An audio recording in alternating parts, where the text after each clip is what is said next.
We are still on the topic of plant organs, the shoot system. For this video, we are going to talk about the flowers. So the flower is the seed-bearing part of a plant, and it contains the reproductive organs. One function of a flower is to attract pollinators, either visually through the colors of the petals or biochemically by producing nectar.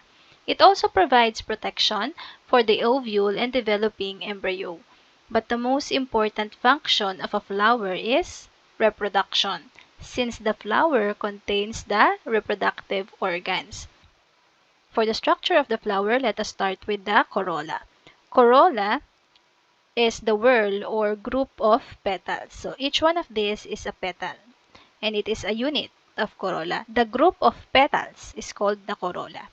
So the petals are the bright colored part that attracts pollinators.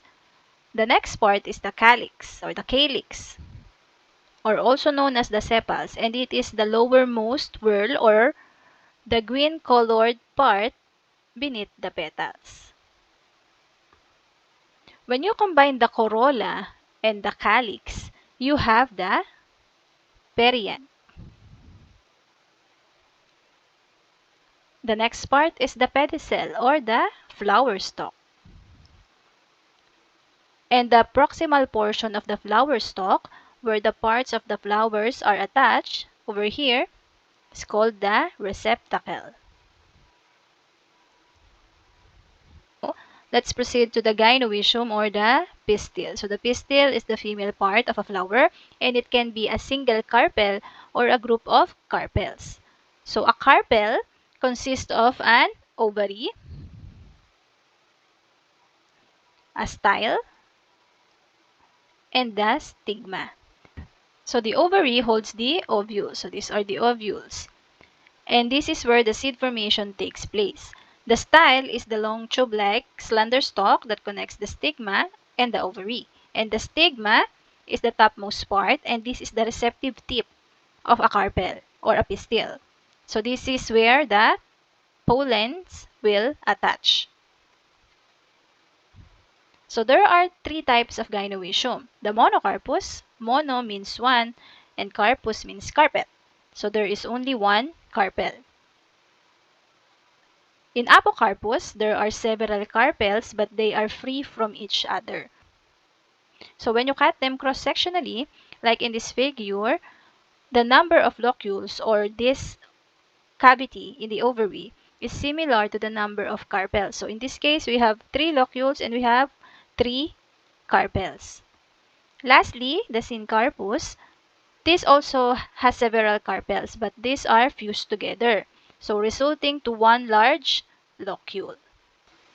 The ovary is further classified based on its position in reference to the attachment of the other floral parts. The inferior ovary or the epigynous, meaning the ovary is located below the point of attachment. So the ovary is below the attachment. The perigynous, the ovary is surrounded by the receptacle. For the hypogynous, the ovary is above the point of attachment. So you might be a bit confused because when we say epi, it means above and hypo means below. So the point of reference in this classification is not the ovary, but the point of attachment of the floral parts. When we say epi, it means above, and gynous means woman. So the point of attachment is above the woman. So epigynous. For the hypo, the point of attachment is below the woman. Hypogynous. While perigynous, peri means around. So that's why it is surrounded. Now let's proceed to the androecium or the stamen. So the stamen is the male reproductive organ of a plant, and it is comprised of the filament and the anther. And this is the anther. So the filament is a slender tube or thread-like tube that supports the anther. And the anther is a yellowish sac-like structure where the pollens are stored and produced. So the pollens, these are the powdery substance that carries the male gametes. So that's it for the general structure of a flower. But in some plants, we have modified structures such as the tassel in corn and the silk. So the tassel, this is the male, and the silk is the female. So the silk is the stigma and the style, while the ear is the ovary. For the classification of flowers, we have the complete versus the incomplete and the perfect versus the imperfect. So remember that the structure of a flower can be grouped into four in general: the female or the pistil, the stamen, the petals, and the sepals. So a complete flower always have the four parts. So it always have the pistil, stamen, petals, and sepals, while an incomplete flower is missing one or more parts. On the other hand, a perfect flower is one that has both the female and the male parts, while an imperfect flower have either the female or the male part, so only one of the two. So based on this definition, we can say that a complete flower is always a perfect flower, but not the other way around. Okay? So remember, it is perfect as long as it has the male and female. For the types of the flowers, we have solitary and inflorescence. Solitary meaning they appear singly or they are separated from the other flowers. An example of this is the hibiscus or the gumamela. There are two types of solitary flowers: solitary terminal or solitary axillary. So solitary terminal meaning the flowers develop at the tip of the main stem, while solitary axillary, the flowers appear in the axil of a leaf. So solitary terminal, this is the flower. For this solitary axillary, this is the flower. Okay. The inflorescence, on the other hand, refers to the cluster of flowers or group of flowers. And it is further classified into indeterminate or the racemose, determinate or the cymose, or we have the mixed racemose and cymose. Indeterminate inflorescence or the racemose type has a main axis that is continuously growing. So the flowers are arranged in acropetal succession.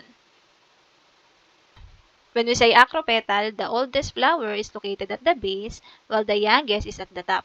So this indeterminate type of inflorescence also has several types. We have raceme, panicle, spike, catkin, corymb, umbel, capitulum, and spadix. When we say raceme, it is a type of inflorescence with an unbranched main axis and the flowers are pedicellate. So the pedicellate flowers are attached to an unbranched main axis.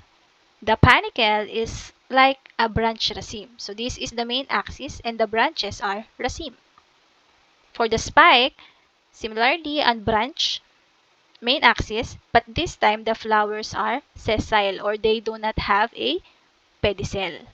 For the catkin, they are like a pendulous spike or a hanging spike. So they have a long drooping axis bearing small flowers. So this is the long drooping axis and these are the sessile flowers. For the spadix, we have an inflorescence that has a fleshy or thickened central axis. So this is the central axis and attached to this are the sessile flowers. So the entire inflorescence is covered by a brightly colored spathe, which is a bract. An example of this is the anthurium. For the corymb, this type of inflorescence produce a convex or flat top because the flowers at the base have longer pedicel while at the tip or at the apex they have shorter pedicel. So the flowers normally align with each other. In umbel, the flowers may also have a convex appearance but their pedicels are of equal sizes or of equal length. The compound umbel is similar to umbel. It has a central axis or point of attachment, but the flowers here are called umbellulae. So you can see this in carrots. Lastly is the capitulum. So the main axis of the inflorescence is mostly flattened or globose. So the flowers can be sessile or some may have a short peduncle or short pedicel, and these are normally found in the aster family. For the determinate inflorescence or the cymose type, the main axis has limited growth. So the flowers are arranged in a basipetal or basipetal succession. When we say basipetal, the oldest flower is at the top and the youngest is found at the bottom. So for the uniparous cyme, the main axis ends in a flower. And from the two lateral buds, only one will grow further. So this. For the biparous, since bi meaning two, then the two lateral buds will grow further. For the multiparous, similarly, the central axis will terminate into a flower, but the lateral axis branches repeatedly. For the mixed inflorescence, both the racemose and cymose patterns can be seen. So an example is the thyrsus or the raceme of cymes. So it has an indefinite central axis, or the central axis continues to grow, but it bears a lateral pedicellate cymes. So this is the cyme. Another one is the verticillaster. So the main axis bears two opposite lateral sessile cymes at the axil of the node.